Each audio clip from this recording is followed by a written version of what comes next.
The following is a production of DallasCowboys.com and the Dallas Cowboys Football Club. How about them Cowboys? Yeah! Go Cowboys!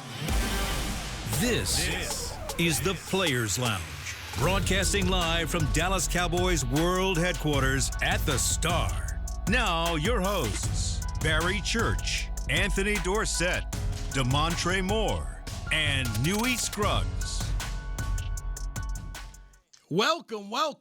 This is the Players Lounge brought to you by Aristocrat Gaming from the Star in Frisco, world headquarters of the Dallas Cowboys. Anthony Dorsett is here. We got Trey Moore in a different spot. He's still looking good. Yes, sir. And I am Newy Scruggs as the Cowboys get ready for the Chicago Bears. This is road game number 2. Cowboys winless on the road, had an opportunity to beat Philadelphia, didn't do it. They come home, beat the Giants in overtime. Now they're on the road to face the Bears, and several betting outlets say the Cowboys are underdogs in this game. I've seen a point and a half, seen a point. Seen some that said pick them here, but right now the folks who do the odds making say that the Cowboys are an underdog here. How do you feel about that, Mr. Moore? How sway? Like what's the Bears' records again? 0-2. 0-2, and a team that actually has a win, a good quality of win, to play good opponents. Like, how do you come in the underdog? Matter of fact, let me take these shades off. I was in a new seat, so I had brighter lights, but I really gotta get serious. Like that is baffling to me that they're underdogs against the Bears. Caleb Williams? Right. Why not? Why not? I mean, any given Sunday, anybody can get beat, but come on now. What this defense has shown the past 2 weeks, and, regardless of what Caleb has done and what the Bears have done, hey, this looks like prime pickings for anybody to come in here and put up big yards. He's been able to get outside the pocket. We know right now the Cowboys don't have any edges on the defense right now. And then at the same time, he's creative enough and can do stuff to hold the ball long enough to get the ball over your head. So with that being said, I can definitely see why odds are looking at the defense. I get it when we break it down like this, but I'm pretty sure whoever make these odds wasn't breaking it down to, this is why they're the underdogs and taking that much consideration into it. Here's why I don't think this is crazy. Okay. We talked about this before. You two both play in the NFL. You take an 0-2 football team and you're at home, you go 0-3, man. It's almost a wrap. This is desperation of desperation times. And so now you're backed into the corner. Oh, yeah. You got to come out swinging this game. And then you watch Detroit throw 52 on you last week. So now you're 0-2. You're embarrassed. Everybody in town calling you trash. Yeah. So that's what I'm saying. Here comes Eberflus in the town. I expect this team to be ready to Chicago fight. Bears we talking about. But that's what I'm saying. Okay, and then what does that mean? Stop acting like they've been making noise in the past, how many years? They ain't made no noise since Lovey's been gone. You don't need to make noise, but what I'm saying is this is not a team. Okay, look, man. This is why I don't gamble. Last week, bro, I thought the Cowboys double-digit win. Yeah. Next thing I know, you out here sweating it out here. So the Bears, now you're going to Chicago? I'm not about to sit up here and just say, yeah, they're going to win this thing. No.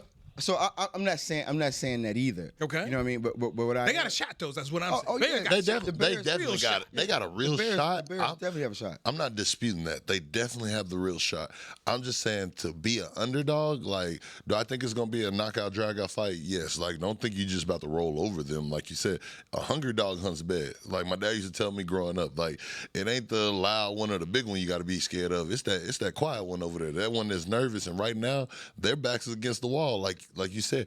And I'm pretty sure the front office is going to put an extra emphasis on it because it's like, Eberflus is coming back. We got to make sure that he does not shut us down and prove us that we were wrong. Now, they could put all the emphasis they want on it right now. Okay. That team is having some internal issues as far as what the quarterback is being able to do, how effective he is right now, and and I don't know. He's had a different offensive coordinator since he's got into the league, right? How many offense? 2 years already. So he's got different offense coordinator, different head coach, and everything else going on. Listen, if it was a different team, like and you were saying like they were being disrespected in some kind of way, and they had actually had some winning success, or even this year looked like they were treading in the right direction, I can see where you're coming from. But as far as I don't think it's disrespectful to Cowboys more so to be yeah. That's what me and you are agreeing with that. I guess I was disagreeing when Newy was saying it isn't that far fetched that they're the underdog. So that's why I'm like, hold on. So normally on the road, I just want to know what all the criteria normally is. home team gets 3 points. Okay. Okay, being a home team, normally going to get 3 points. There you go. So they just sliced it in half. So instead of the Bears getting 3, got a point and a half. The Cowboys, look, they're lucky they got to win. They are. They're lucky. And this is the Giants. With Russ, man, I thought Russ was cooked. Except this is what, man, I'd have no home if I could bet these days. That's why I'm betting. I'm telling you. What happened in your house? I thought they were going to beat the Giants. So that's why I'm saying. And plus, man, during the years, man, how many times have we seen the Cowboys have a game where you thought, man, it's going to get it done? Oh, yeah. And so now we're going on the road, where on the road, it's just been a challenge for the Cowboys to win in Chicago. What's those numbers looking like? Okay. The last time they were in Chicago, 2019, they lost 31-24. And then before that was 2014, where they did get a win in Chicago, 41-28. 2014. Okay, 2014. 2013 in Chicago, they lost 45-28. I think I was there for that one. It was one of them super cold games in December, man. It was Romo, crazy. still quarterback then? 2012, it was a Dallas loss. No, so it's 14 loss to Chicago, 13 loss to Chicago, then go back to a win in 2007. So it's been a challenge to go up there and win. Now, the last time they played was in 2022, and it was at Jerry World. They won 49-29. But it's been a challenge for the Cowboys to go up to Chicago and just get done. That's why I'm just coming back to this thing, man. Yeah. This is no gimme game. It's going to take 60 minutes to get this done. It's not. And every time you talk about Chicago, I think about those certain fields where you be like, man, where we got a grass field or this and that. And is it going to be raining down there this weekend? I have not. If it's not going to be raining and wet, it's going to be great because you're playing on grass. But I know that when the weather kind of plays a factor, if, say they watered the grass too much or something like that, and you get that mud out there, being that away team, it's like that plays a factor into it. The feet get heavier, you can't run through the ball as good. So if that's not a factor, but wanted to figure out. It doesn't matter what the weather's going to be. Man, you know it does. A grass field and a turf field. Of course it does. Not like, when you get down to the scheme of the game and everything else like that. But, yeah, when we get talking about just needing to win, and Cowboys Chicago need to win more than the Cowboys do right now, of course, with them being 0-2. But at the same time, Cowboys still got to go in here and try to make a statement. You got to. So Sunday,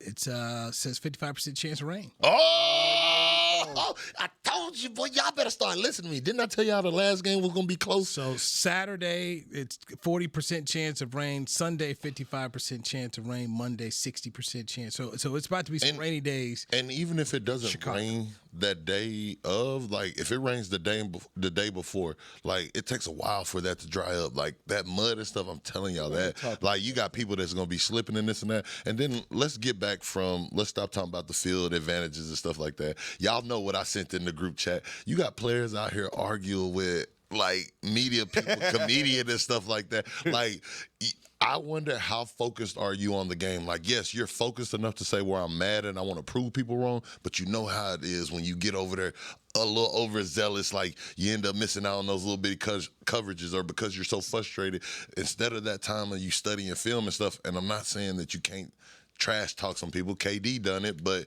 you're not KD in this situation. So I'm wondering, like, is your head really in the game and worried about this Chicago team that's coming in here for blood right now? Why would you be thinking about anything else? Why would you be? But why would you be sitting here DMing comedians right now? And yes, I'm talking about Diggs. Like I will put a name on it. Like why? Because he's not the only one. This isn't the first time that we've seen players lash out. What are you talking about? I don't know what you're talking about. Oh, so I put it in the group chat yesterday that one of the comedians, Bubba, he's a big Cowboys fan. Okay. Apparently, Diggs messaged him directly and like had some very nice choice words for him, where it was like, why are you talking about us, you suck, get off my stuff, this, that, and the third, to where Bubba was like, maybe you shouldn't be worried about me, you should be worried about these receivers.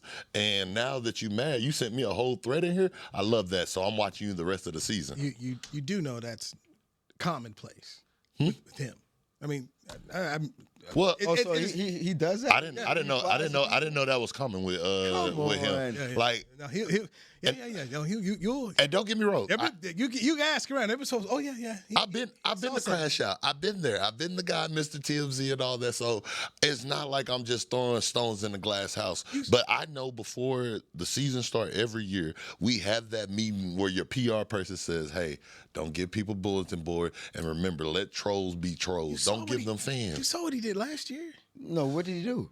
San Francisco game. I didn't see that. Remind me. Oh, come on. Please put us up on game. I love when you bring out the facts. I'll show you the video. Well, I'll show you the video in the break. But here's the thing. Yeah. Okay, so game ends. They play on Sunday Night Football in San Francisco last year. Okay. I'm standing outside. Okay, we outside. You the dude from Channel 8, and it's me. Diggs come out the locker. I do remember that. And he looks at him and he says, "That's what you took from that play in full uniform." Yes, I do remember full uniform. That's what you took from this play. And so he has an exchange with the reporter. At first, I'm thinking he's coming out here because he's looking for a family member or his agent or something like that. But no, he was looking for the reporter because he read social media and he was like, "Hey man, he came out with all the smoke. This what you took from this?" And he says, "You can't do what I do." I mean, it was. And then they went back and forth. And then he walked away, and then I'd be happy to talk to you, Trayvon, about it. He said, "Man, talk to these nuts." And then he went to the locker room. So pretty much it was the same thing. So when they finally let us in, the locker room, Diggs was cussing the media, the PR people. "Man, don't let me, man. I'm tired of this." And so, yeah, man, it was something. And then later on in the week, they gave him a can of these nuts, and he gave it to the reporter. Said, "Hey man, we cool. We just lost my little mojo for a minute, man. Didn't mean to do that. That's funny. Shouldn't do it." And so marketable. They squashed it. So basically, what I'm telling you is, him sending a DM ain't uncommon. Oh yeah, he will. He'll come see you. No. He said, "Come see me." No, the thing about it was he invited him at the end of it. He said, "Matter of fact, won't you come to the game?" And I don't know if the comedian did a clever way of maneuvering out of it, but he said, "I won't see you and I won't be there." Now, if Diggs was being friendly to invite him, or if it was like, "Hey, you pull up and I'm gonna tell you in person," he keeping receipts. He did, man, and you can't be that sensitive.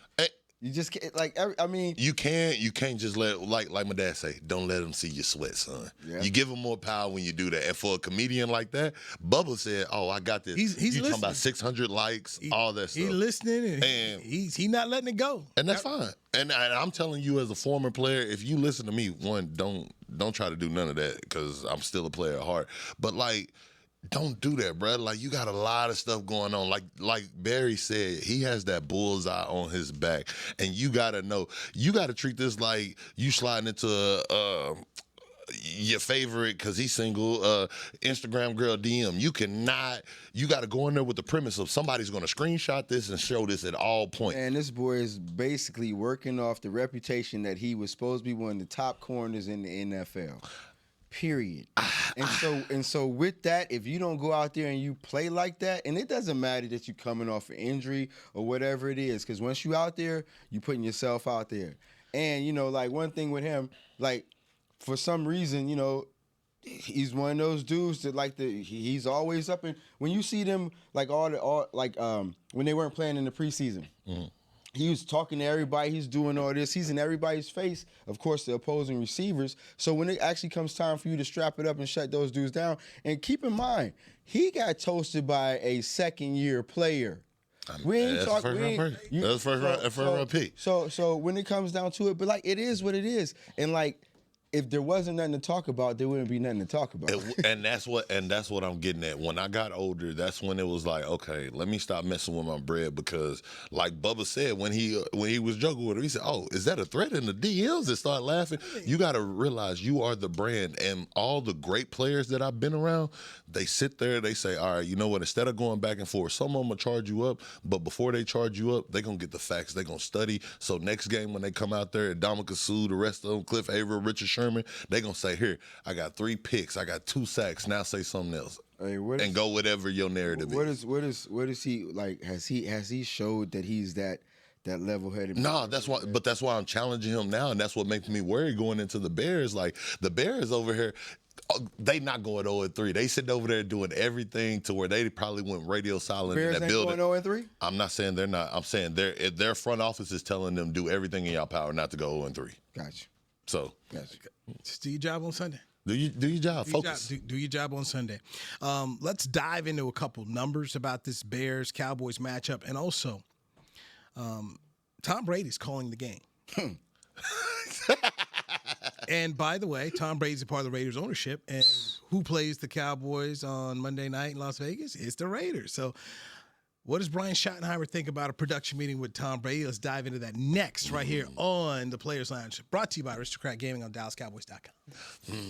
Hey there, Cowboys Nation. Kyle Yeomans here, sharing that same team that brought you Buffalo, bringing NFL casino games that show America's team on and off the reels. Aristocrat is changing the game with a new experience. Football fans, this means you can pick your team and play your team. Check out the Cowboys-themed casino games developed by Aristocrat, a proud sponsor of the Dallas Cowboys. Gambling problem? Please contact the U.S. National Problem Gambling Helpline at 1-800-GAMBLER. That's 1-800-GAMBLER for 21 and over. Raising Cane's presents the other rules of football. Rule 1. Any broadcast without the express addition of cooked-to-order Cane's chicken fingers is prohibited. Rule 12. No crinkle-cut fries, Texas toast, or craveable Cane sauce constitutes an illegal formation. And Rule 31. Anybody who loves to feed their game face is an eligible receiver of Cane's. When it comes to winning game day, Cane's rules. Raising Cane's chicken fingers. One love. Go Cowboys. It's the official men's skincare brand of the Dallas Cowboys, Jack Black. And right now, Cowboys fans can get 15% off their $75 order. Plus, because every deal needs a playmaker, your order will include a free 5-piece skincare set and free shipping. The Jack Black Playmaker is 4 of Jack's favorites and a full-sized intense therapy lip balm. Make a play for the Playmaker at getjackblack.com/Cowboys with the code CowboysVIP. That's getjackblack.com/Cowboys with the code CowboysVIP. Crown Royal and the Dallas Cowboys are bringing back the Royal Rig for Season 2. See it in action at AT&T Stadium on Thanksgiving Day, where the Dallas Cowboys take on the Kansas City Chiefs, and around Dallas on November 26th and November 28th. Visit crownroyal.com to see where else the Royal Rig is stopping this NFL season. That's crownroyal.com. Please drink responsibly.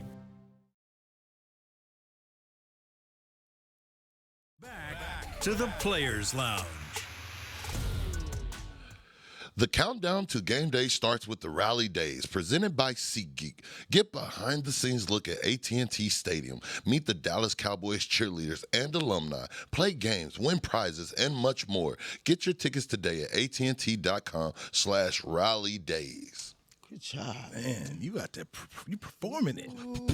Proper preparation, performance. Look at you, boy. I appreciate that. Got you, boy. Hey, you took. Hey, what they say? You don't realize what you had until it's gone. You took it away from me for a little bit, Dewey. I'm back. Look at that, boy. Aggie pride in here. I love it. I love Damontre Moore. That's me. Former Texas A&M Aggie. Aggies won against Notre Dame. Hey, top 10 ranked number 7, baby. Going into the bye week looking good. 4th and 12, I was like, please make a stop. Hey, you know I was there. I was sitting there. Yes. Please. Yes. Hey, Please make a what stop. What he said off ATL, as soon as they did that, I said, yes. Notre Dame going to miss Let an me get extra it. point. You missed the extra And point. now, I'll say, game. good on Marcel Reese. Good on him. Definitely. I was happy for the quarterback. You know, that's the way to go down the field and get it done. I'm happy that tight the end center card. messed up. Overtime? No. I know you're talking about the one at the end of the fourth quarter, but I'm talking about the one before halftime where the tight end fumbled a snap, and the quarterback was so frustrated he clapped or whatever in frustration, snapped it. We get the ball back. We didn't convert it and get no points before halftime. By the way, on that they kept shooting that on that touchdown pass, it was straight up hold. I mean, it was a straight. It was. I mean, but they let it go. missed a lot of stuff. They did. But good. You know what? Good for Mike Elko. Good football coach. W. McDubberton. Sorry about your boys, Anthony. Yeah, man. Back you out know, raw, man. everybody- See, once again, this is why I don't gamble, man. Why I lost. So first of all, lost, like man. I don't gamble because I don't know how to gamble. I wish I did know how to gamble. No, you don't. No, you don't. But I don't know how to. I ain't never even done a parlay before. But I told you how that game goes. Anything can when happen. You're sitting in here. Yes, you did. And unfortunately, But you see how Newy just threw some salt in there. He said, unfortunately for your boys, you lost. Somebody lost. Yeah. But it wasn't us. It's okay, man. But It's that one hurts, you know, because every year that game, it does not matter what Pitt is doing, what West Virginia's doing. When them two teams get together, they're gonna play hard. It's either gonna be just like that or it's gonna be a blowout. So let me ask you this: being a Pitt guy, which game means more, the backyard brawl against West Virginia or beating Penn State? Beating Penn State. Why is that? Because and basically that's for state rights more so to say who's going to be the big dog in the state, who going to say they shut it down and own the state that year. And you know, like right now what's going on is that Penn State is definitely winning that recruiting battle as far as that goes. You know, but you know, it's one of those things just like that West Virginia game. Doesn't matter what's going on. Well, I can't say that. I can't say that. Now was the battle. Because we didn't have some lopsided games here the past few times that we didn't play Penn State. You know what I mean? But you know, Penn State is a powerhouse team. It's like that. Well, it ain't as good as the Texas A&M rivalry, but it's that in-state, that Texas OU. like it's that in-state battle or like the Red River, like you said. Exactly, it's more so like that. That is coming up, by the way. It is. That is coming up. Fair time, turkey legs, baby. I'll be on the road. I can't remember the Cowboys are playing, but I'll be on the road. That's Charlotte. Cowboys playing Carolina that week for Texas, Oklahoma. So I will be there miss that game against Texas' biggest rival. So, Hold on, what? Hold on, you're not gonna slide that in there. No, Brought to you by Aristocrat Get the bills paid. Get the bills paid. You said Texas' biggest rival. You better put some respect on my Aggies. We top 10. Are they top 10? Is it the biggest rival? Yes, we are. We have the longest standing college rivalry going. What are you talking about? The Texas A&M Texas game is bigger than the Texas OU game. Yes. Since when? You better go do your history on the longest standing rivalry. So I'm going to go dive in this rabbit hole with this man, but I'll just simply tell you this. Having worked in Austin, covered it, been around for both games, I'm just telling you, for the people in Texas, the Oklahoma game, they consider that their rival. You guys just little bruh. Little bruh. They gonna go play little bruh. Little bruh. Man, little bruh been putting BTA. Boy, y'all better stop that. Stop. I'm just trying to tell you how they feel, man. That's how they feel. That's how they feel. They know what it come down to, that Texas man. Hey, I'm not even. Hey, what a lion ain't compared with sheep. They ain't top 10, baby. They hate us because they ain't us. Oh boy, please. Boy, hey man. Next topic. Get back to the Cowboys. Get to the rest of them. Hold on. Are y'all ranked? No, we're not ranked. Oh, okay then. Thank you. Okay. Well, we are. Easy to say in September. Yeah. That's fine. September. Some people can't say it at all year round. Team that ain't won a conference championship. We tied. 98. You're right. Last national championship. We tied. What was last national championship? We was tied. They won all that money, all them resources. They 39. Man, say again, all that money, all those resources. 19. You mad? No, I'm not mad at all. You mad at us? No. You mad at us? He almost 100 years. But okay. Disappointed in the under. BYU didn't won a national championship. How's it underachievement? All that money, all those resources. Man, watch out. And we ranked, and we in the mix. Division. Can't even get out your. What are y'all doing? What is the last thing Pitt did? You did a good job of trying to stir this pot. Huh? When is the last time we won our division? No, when have y'all done something major? When is the last time we talked about? When is the last time we said, "Hey, we Pitt, we worried about them"? Hey, I want to go to Pitt. Like everybody talks about. What? Come on. Okay, if you're trying to compare, Johnny Manziel's last time y'all was really relevant. Boy, Cap. That's Cap. Okay. That's cap, but it's cool though. Who? We just had. What are you talking about? We just had multiple first round picks this last year. We ain't talking about picks. Going into the Texas game, that was whoever won that game was going to the playoffs. What are you talking about? We were just there.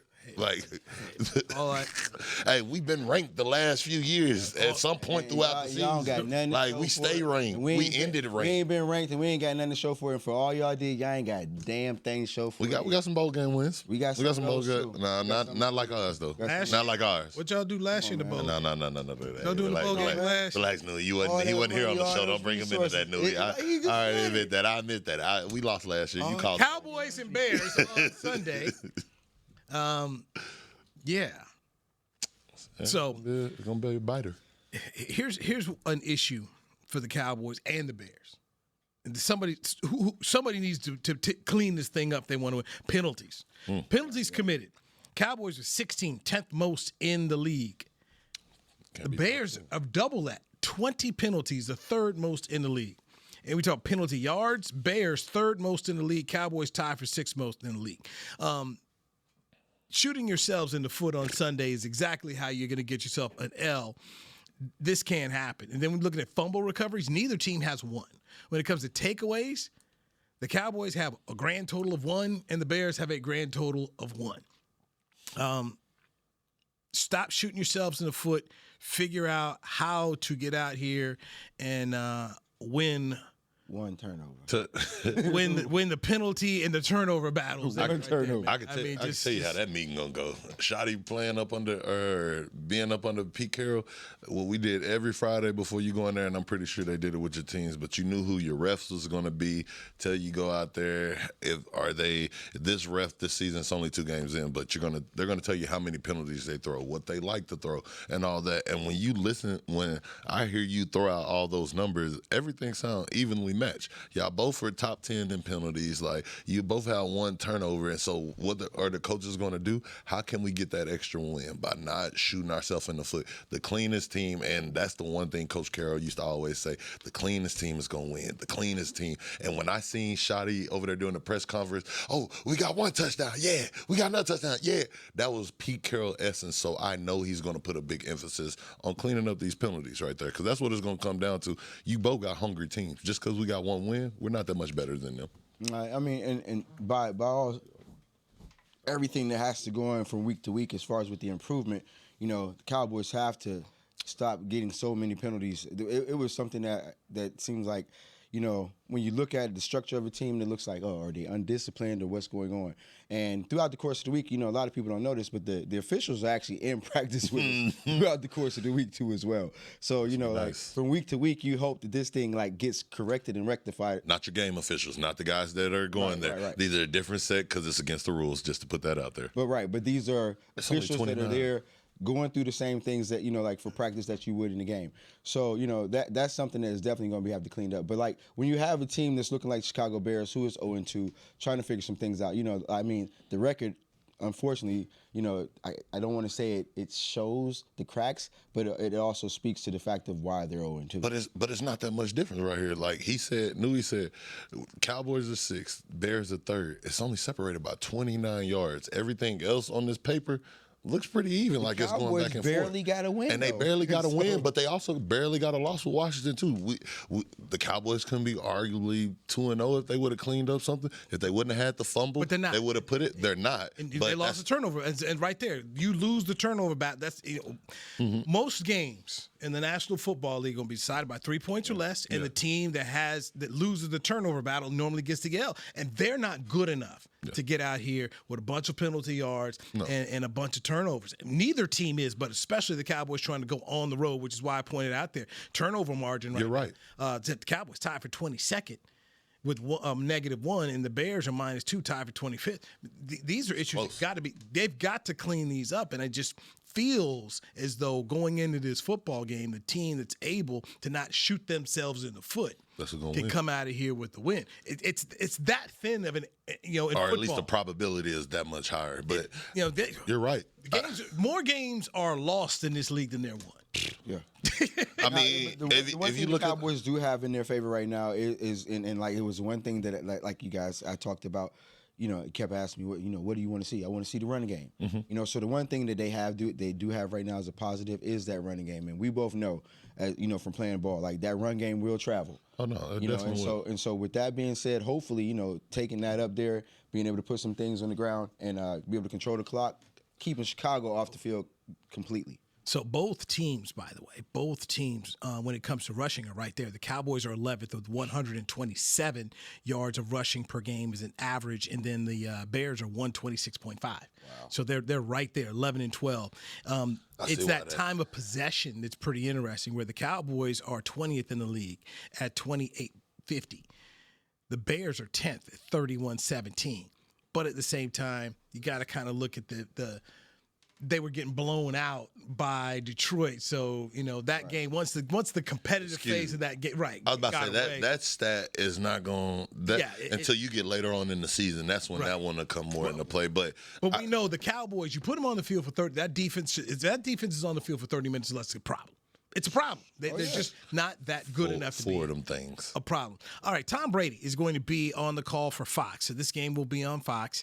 And Tom Brady was seen in the box with the Raiders with the headset on. He is a minority owner, and it raised the question about the conflict of interest.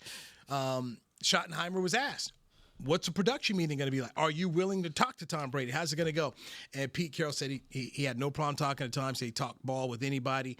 And he also said, oh, by the way, Pete kind of knows me, Pete Carroll. So, and he says everyone kind of understands what everyone's playbooks are. So Schottenheimer, I thought, took the high road on this. That's what I thought he did. I put the glasses on for a reason. He was cool, calm, and collected. He said, hey, we know what's going on over there. He knows me. The other guy knows me. So what are you going to do? Get to know me a little bit better? I don't care. I like those coaches that do that. We talked about it yesterday. You get a coach that's so confident in your own team or your skills. He said the right things. And like I said, I like the energy. So, hey, I believe him when he said it. It's not just one of those I really am nervous. Because, when somebody somebody gets cut right on a Tuesday and then the other team picks them up. Right. And then all of a sudden it's hey, we got this guy on the other side. We need to switch our calls and this and that. But we're not going to switch it up.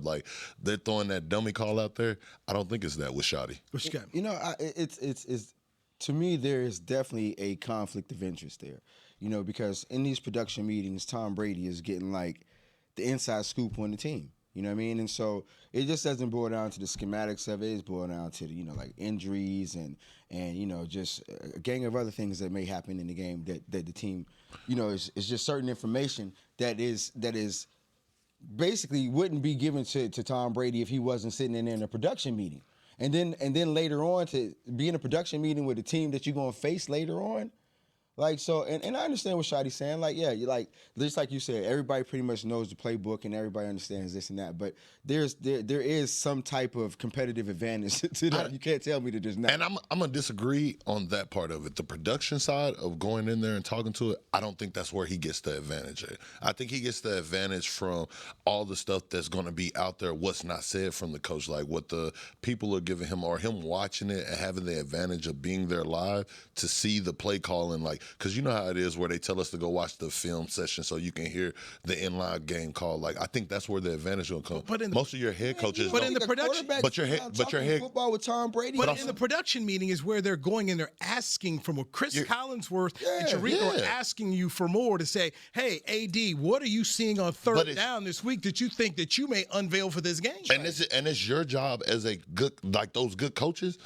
They don't give up the game plan. They don't do that. They don't get suckered into those. They give you just enough, but it's very basic. I mean, he'll be obviously you'll be on guard more than ever. But and that's what I'm saying. But the normal thing of okay, I'll say this: what they give Tom Brady, what Shotty gives Tom Brady, I'm imagining he gave Chris Collinsworth a whole heck of a lot more. That he will be on guard. Yes, because by the way, you are a minority owner for one of my closest friends, and I got to go face you this year. So we only going to tell you so much. And in the press conference, I think Shotty just took the high road on it, but they ain't going to go in there. Yeah, that's why I said I don't think that's where Tom Brady's superpower is going to take over in that. I think it's going to be in the pregame walkthrough. I think it's going to be when you actually get out there before the game starts, when they're doing their warm-up plays. I don't think it's going to be on that Tuesday or Thursday night when he gets in there and watches. What you going to see in the pregame?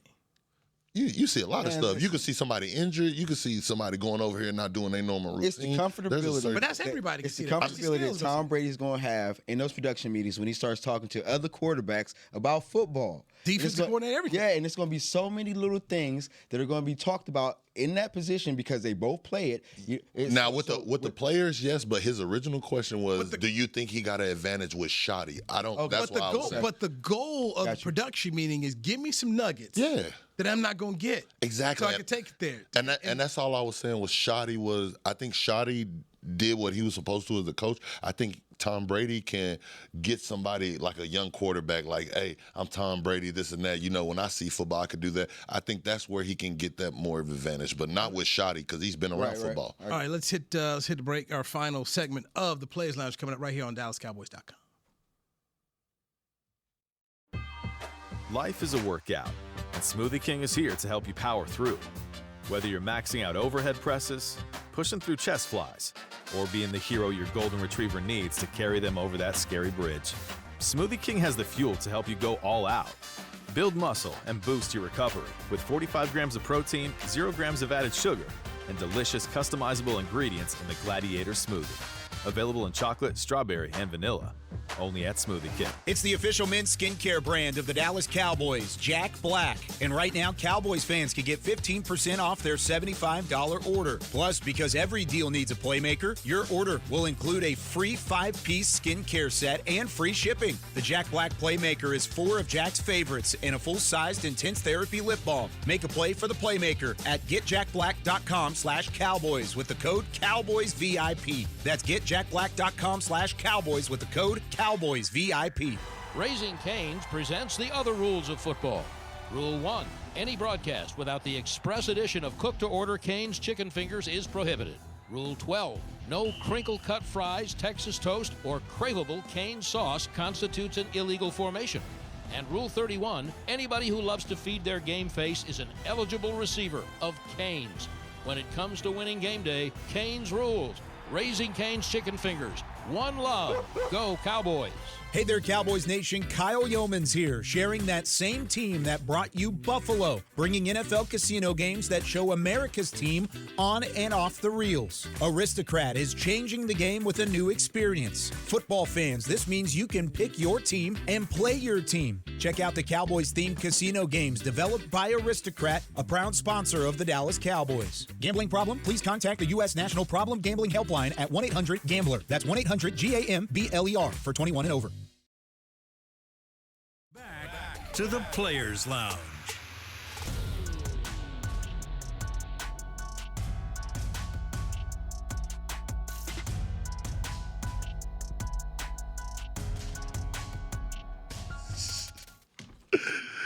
Are you a Cowboys super fan? The search is on for the 2025 Fan of the Year presented by Captain Morgan. Now through September 29th, nominate extraordinary NFL fan, dynamic duo, game changers who rep the Cowboys with pride and turn every game day into an unforgettable adventure. Yes, you heard it. You could be sent to Super Bowl 60. Enter to win at NFL.com/Fan of the Year today. That is Damontre Moore here in the Players Lounge, brought to you by Aristocrat Gaming. We've got Anthony Dorsett. Both men play the National Football League. I'm Newy Scruggs. Congratulations to Brandon Aubrey, the NFC Special Teams Player of the Week. Yes, sir. Rightfully so. There was no other choice.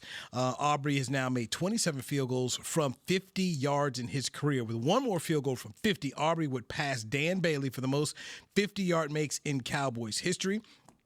He's made 4 career field goals attempts from 60-plus yards, joining Brett Maher, another former Cowboy. It's the only 2 kickers in NFL history to reach that mark. So Really? Jerry Jones said yesterday on his radio show he plans on paying Aubrey.